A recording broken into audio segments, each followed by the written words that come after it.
inkliuzijom ilgakojų uodų. Šitas egzempliorius dar neparuoštas tyrimui, jį reikės atidengti, nušlifuoti. Šitas pavyzdys lygiai taip pat.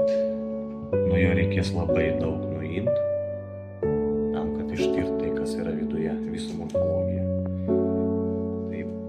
O šalia aš jau padėjau pavyzdžius, kurie yra paruošti vizualiniam tyrimui.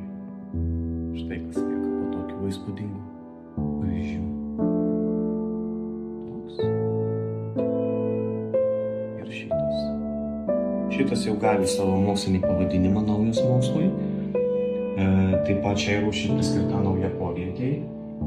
Kol kas pavadinimo, kol publikacija dar neišėjo į spaudą, aš negaliu atskleisti, bet galiu pasakyti, kad pavadinta garsaus paleontologijos profesoriaus ir Čikagos universiteto vardu.